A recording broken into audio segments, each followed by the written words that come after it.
Hi guys, we are from Group 3. We'll be explain about Marxism literary criticism. There are Gofar, Faustin, Bagas, Ivana, Rio, Ian, and Dwina. What is Marxism? Marxism is a method of socioeconomic analysis. Marxism uses materialist interpretation for historical development as well as a dialectical perspective for view social transformation. Marxism is the first idea formulated by Karl Marx and Friedrich Engels in Germany in the 19th century. Karl Marx and Friedrich Engels are philosophers. And next will be explained by Dina. Okay, there are terms in Marxism. For the first is alienation, the process whereby the worker is made to feel foreign to the products of his or her own labor. The creation of commodities need, need not lead alienation and can indeed be lightly satisfying. One pours one subjective into an object, and one can even gain enjoyment from the fact that another turn gains enjoyment from our craft. And for the second is aristocracy, the dominant class during the feudal stage of economic development. And then capital, buying in order in sale at the higher profit. Capital transform the simple circulation of commodities. In commodities exchange, one exchanges commodities for money, which one the exchanges for some other commodity. And then the commoditification, the subordination of both private and public realms to the logic of capitalism. In this logic, such things as friendship, knowledge, women, etc., are understood only in terms of their monetary value. And then commodity, an external object, a thing which through its qualities satisfies human needs of whatever kind, and it's then and is then exchanged for something else. And then commodity fetishism, the tendency to attribute to commodity including money, a power that really inheres only the labor expended to create commodities. Next slide. Okay. Labor power, the abstraction of human labor into something that can exchange for money. The relation of labor power to the actual labor of a private individual is analogous. The relation of exchanges value to use value. And means of production, the tools and raw material used to create a product. And then the middle class, and then mode of production. Everything that goes into production of the necessities of life, including the productive forces, labor, instruments, and raw materials, and the relations of production. The social structures that regulate the relation between humans in the productions of goods. Money and the money form. The commodity chosen to function as the universal equivalent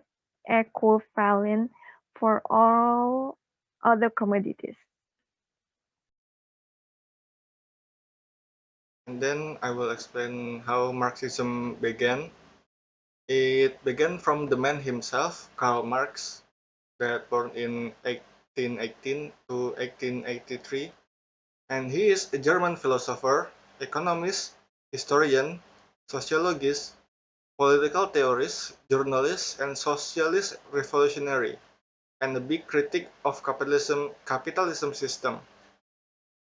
He is born in Trier, Germany, and He was involved with a communist party and was a dominant figure of a international political party, and that is called Communist League. And Communist League has a communist dream of abolishing private property and overthrowing the class system, as written in Communist Manifesto by Karl Marx.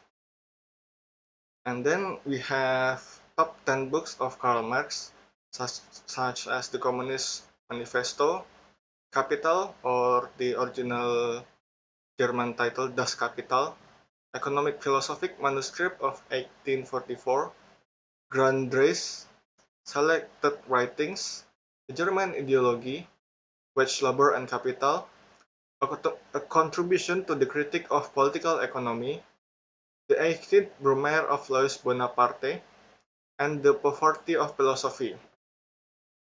Most of the Karl Marx books are published with the help of his close friends, Friedrich Engels. And one of the prominent book that started the Marxism is Communist Manifesto, the, the Karl Marx best-selling, and it summarizes Marx and Engels' theories about political history, and basically a communist dream of replacing capitalism with socialism. And then we have Das Kapital, a book that filled with criticism of the capitalism production system. It also proposed the idea that profit is basically theft and workers are being exploited by property owners.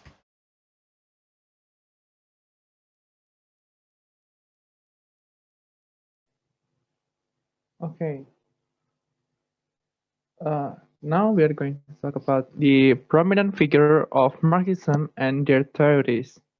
So first of all, of course, it's about Karl Marx. So as for what has Bagas said before about Karl Marx, and Karl Marx is a critical theorist about society, economics, politics, and he collectively understood as Marxism hold that human societies develop through class conflict. So because of him and his uh, critical theories, it manifests a conflict between the ruling classes that control the means of production. Next, please. So there's a classical Marxism. It is about the collection of socio-eco-political theories by Karl Marx and Friedrich Engels. And Ernest Mendel, he is a Belgian Marxist, remarked that Marxism is always open, always critical, and always self-critical. So classical Marxism distinguished Marxism as broadly perceived from what Marx believed. And in 1883, Marx wrote to his son-in-law and French labor leader, accusing them of revolutionary praise mongering and of denying the value of reformist struggle. From Marx's letters tries the paraphrase, that is if that is Marxism, then I'm not a Marxist. The next prominent figure is Friedrich Engels. Friedrich Engels, born November 28, 1820, at Germany, was a German philosopher, political scientist, and revolutionary socialist. He, with Karl Marx, developing what now known as a Marxism. Engels and Marx criticized the capitalism system, and they developing a new economic system in communism.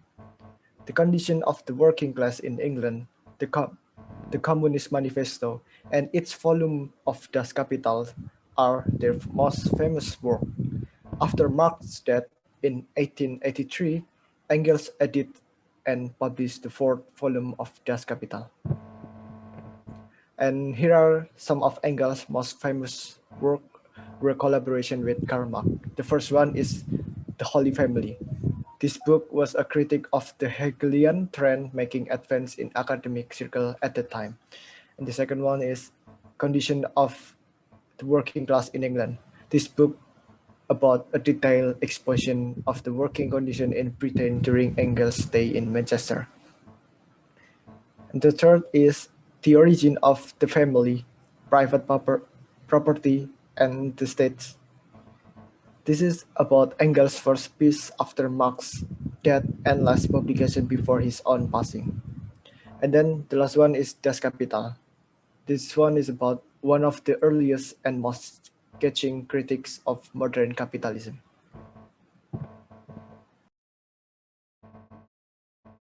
The next slide is about how to apply Marxism on analyzing drama.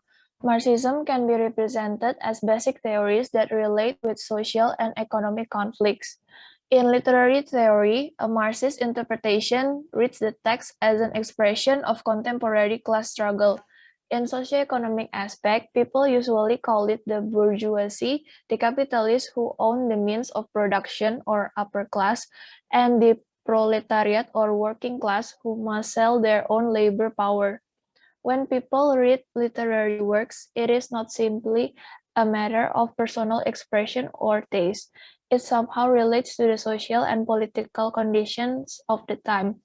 Drama is one of the literary works that we could analyze about the Marxism point. We could analyze it by identifying first the characters and their characterizations.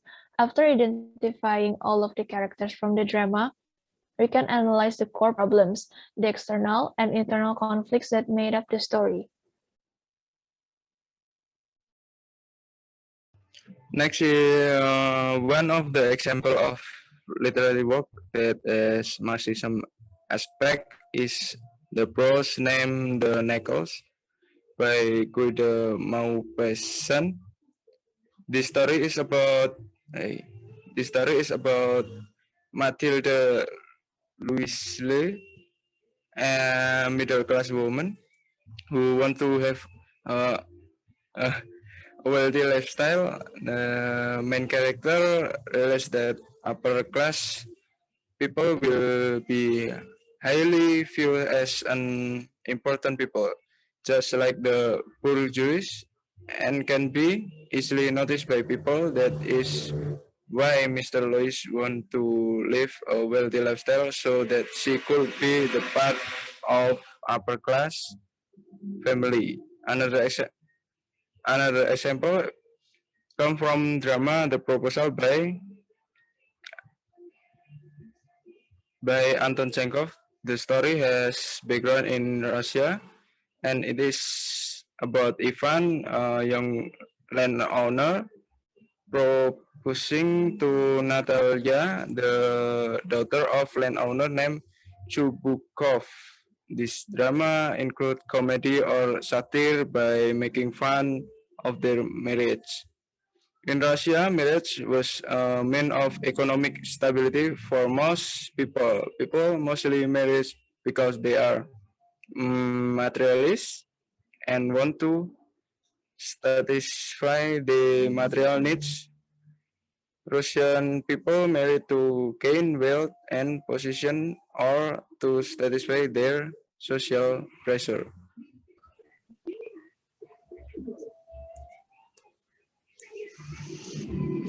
And that's all from our group. We thank you for your attention,